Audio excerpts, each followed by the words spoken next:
노고와 성취에 대해서 국민의 한 사람으로서 진심으로 감사드립니다. 역시 제가 경험으로 느낀 바는 기업인들의 기업 활동이 원활해야 일자리도 늘어나고 지역 경제도 좋아지고 정치적 지지도 획득이 되더라라는 것이었습니다. 그래서 앞으로 저는 우리 국민들의 삶이 개선되는 것을 통해서 이제 정치적 경쟁도 누가 더 경제를 더 잘 살렸나, 누가 더 우리 국민들의 삶을 더 많이 개선시켰나 이런 걸로 경쟁하는 시대가 꼭 왔으면 싶습니다.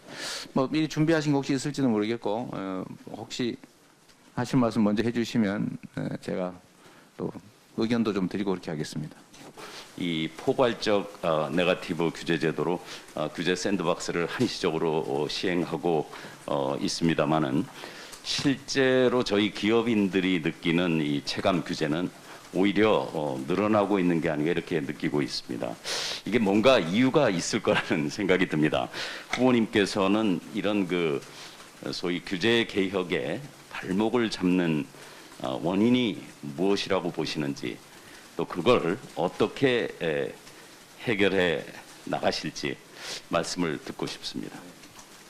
사실 이제 그 직업 공무원 제도라고 하는 게 매우 유용하죠. 안정적이고.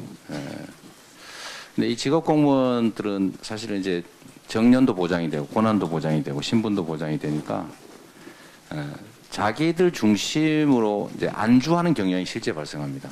그래서 이 소위 인명 권력들이 이제 가지는 한계인데 현장에서 계속 동떨어져 있게 되죠. 그리고 이제 자기 중심으로, 원래 정책이란 수요자 중심으로 판단하고 결정해야 되는데 공급자 중심으로, 자기 중심으로 판단하게 되죠. 오히려 저는 이 위험을 극복하고 기회를 만드는 판단 능력이나 정보 능력이나 이런 게 시장이 훨씬 지금 뛰어나다. 행정 관료보다. 그 생각을 하고 있어서요. 우리가 이제 규제 샌드박스니 뭐 규제 특구니 이렇게 만들어서 지역적으로 또는 뭐 특정 영역별로 이렇게 규제 프리 구역을 만들어 주긴 하지만 그걸 좀 대폭 확대할 필요가 있고 일반 원칙을 좀 기본적으로 바꾸자. 뭐 어디 영국 이런 나라에서는 하나 규제를 만들면 하나는 없애겠다 이런 얘기를 했다고 하더라고요. 근데 그걸 일률적으로 할 수 있을지는 저는 잘 모르겠는데 일반적으로 행정 편의를 위한 과도한 규제가 문제다라는 점은 공감하고요. 저는 일자리 얘기를 정치에 참 많이 하는데 제가 일자리 얘기를 좀 잘 안 해요. 왜냐하면 일자리는 기업이 만드는 것이지. 일자리가 나오는 기업 활동이 가능하게 만들면, 즉 볼륨이 상당히 되면 일자리는 자연스럽게 나오는 거죠. 그래서 일자리를 만들기보다는 경제가 활성화될 수 있도록 기업 활동이 원활하게 이루어질 수 있도록 토대를 만들고 시장을 조성해 주는 게 정치와 정부의 역할이다. 이렇게 우리 기업인 여러분께 다시 한번 감사드립니다. 고맙습니다. 제가 한 말씀만 더 드리고 아까 그 인재 공급 문제가 좀 의논이 됐었습니다. 그래서 지금 이제 시대도 바뀌고 있기 때문에 우리 그 산업 구성도 변화하고 있습니다. 지금 그 컴퓨터가 무엇보다도 중요한 뭐 이런 시대가 있습니다.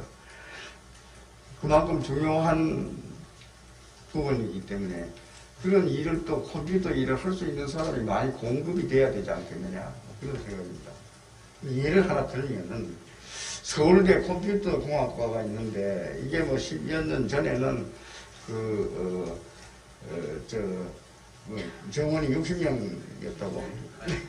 근데 지금 뭐 변화하지 못하고 수요는 많고. 근데 또 같은 때 스탠포드 대학은 막 비슷한 숫자를 가지고 있는데 지금은 뭐 10배 이상도 증가가 됐다고 합니다. 이 원인이 어디서 나왔느냐 하면은 수도권 과밀 인구 억제, 막 거기에 따라서 이 배분이 돼 있어서 그런데 그럼 각 대학에서 은유가 좀 양보를 해서 이 컴퓨터 과학을 넓히는데 해줘야 되는데 이 전부 다 자기 이익만 생각하니까 받아주지 못하고. 그리고 중요한 그 의제여서 저도 한 말씀 좀 드릴게요. 아주 정말 재미있는 지적이시고요. 매우 아픈 지적입니다. 저도 사실 그 고민을 많이 하죠. 수도권 과밀화 문제는 사실 이 상태로 가면 경쟁력이 매우 심각한 위협을 받을 수 있는 상황이라서 수도권 과밀화도 문제고 지방 소멸도 문제다. 근데 당장 어쨌든 이런 문제가 발생하죠. 컴퓨터공학과가 어째 서울대가 지금도 70명이라는 얘기를 제가 들었는데 스탠포드하고 왜 다르냐? 스탠포드는 미국 입장에서는 지방이 있는 거죠. 제 생각에는 우리 포스코 있잖아요. 포스코 대학. 이런데 컴퓨터 학과를 한 200명 늘려가지고 그렇게 하면 그 지방에는 괜찮지 않을까. 제가 그냥 지금 떠오른 우리 회장님 말씀이어서 하고요. 근데 서울대를 계속 늘리면 수도권 과밀화 문제는 계속 심화돼서 요거 문제는 완화되는데 다른 문제가 악화될 수 있기 때문에 일단 두 가지를 좀 조화롭게 할 필요가 있겠다. 그런 생각이 들고요. 아까 제가 말씀 못 드린 게 이 기회에 한 말씀 더 드리면 재계에서 이제 경영계에서 이제 중대재해 처벌법으로 걱정을 많이 하시는 것 같아요. 근데 걱정이 되실 것 같습니다.